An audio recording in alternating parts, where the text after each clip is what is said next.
Now, the first attempted distraction or shiny object, a former aide to Mark Meadows, Cassidy Hutchinson, was slotted into what was billed as a special, super duper special session of the January 6th committee today. And I spoke with some former White House staffers, 3 or 4 of them, in the afternoon, and they knew her well. And not one person had anything good to say about her performance today because they watched. Her performance today. Laura Ingraham, her name was listed as part of this whole testimony. So of course she has to come out and begin to spin things so that she doesn't find herself in any kind of trouble. There she is talking about Cassidy Hutchinson in her testimony and trying to poke some holes in it in a way with a bunch of people, unnamed sources, people who know her. Somebody talked to me. Who was that again? It seems pretty empty, but I think this tweet really said it best. T. Walsh says, well, we actually heard from former White House staffers who aren't unnamed and said the exact opposite, Laura.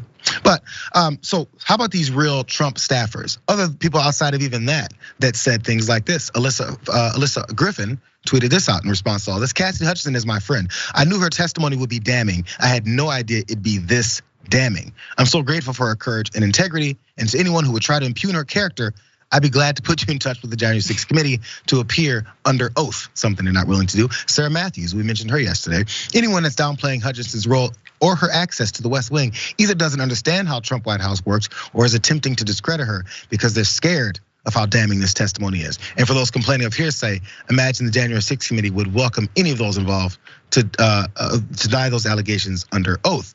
Again, how about these people talk under oath? There's even more. Mick Mulvaney, that guy, I'm not gonna add the thought about who that guy is, but he says, my guess is that before this is over, we'll be hearing testimony from Ornato, Engel, and Meadows. This is explosive stuff. If Cassie's making this up, they will need to say that. If she isn't, they will have to corroborate. I know her. I don't think she's lying. These are all Trumpers, you guys. These are all Trumpers. So there's more to this because that didn't stop Ingraham from talking more about these accusations and making it all weird and trying to poke some holes for her audience to think, well, maybe there's more.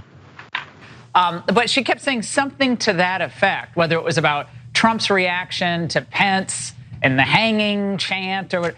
But I found it all, it was like she was auditioning for a seat of The View or the real staffers of Pennsylvania Avenue or something. It just seemed like an audition tape that wasn't going well for her. God bless her. I mean, I don't know, I don't know her well, but it just seemed bad.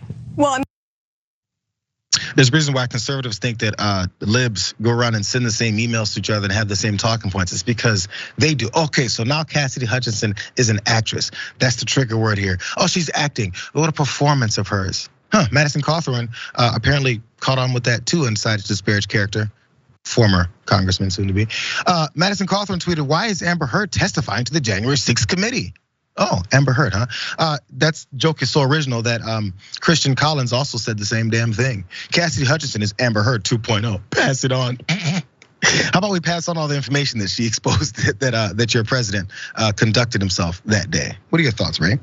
I think that Madison Cawthorn should be less concerned about what's going on at the hearings and more concerned about finding a job. You're unemployed, buddy. You're gonna come January, you will not have a job. So it's time to start hitting up Monster, start looking on Indeed, start filling out some applications because Indeed you do. You are exactly qualified to do no work. So it's gonna be a hard search for you right now. But it's just such a ridiculous, like Laura Ingraham's criticism is just so silly. She said, I know other White House staffers, none of them had anything good to say about her. Like what? What did they have to say? That she reheated fish in the break room microwave? Like, I don't know, that she was like late a couple, like what was the criticism of her? Like that they didn't like the perfume she wore, like what it doesn't have anything to do with her testimony. And like, it's kind of telling that she won't just say, they said that she lied because one, she made these people up. But two, there's no evidence that she was lying, and she'd have to present evidence to, actually back up that claim. So instead, she's just skirting around it, right? But because she's also implicated in this, and she doesn't want to like further implicate herself by making broad claims about the validity of the testimony. So she's just attacking the character. But if I was Laura Ingraham, I would steer clear of attacking anyone else's character because it's not looking so great for the skeletons in your closet, Laura. Yeah, maybe just kind of stay quiet and hope that they don't subpoena you after we see some of the text and involvement and your actual opinions of January 6th as it was happening, which was this has to stop. Tell President Trump to stop his people. That was right before she went on air and said it was Antifa. Anyways, let's take our first break, you guys. When we come back, I think it is my favorite story of the day. Rudy Giuliani doesn't know what he's doing because he has a history of not knowing what he's doing. He shoots himself in the foot every chance he gets.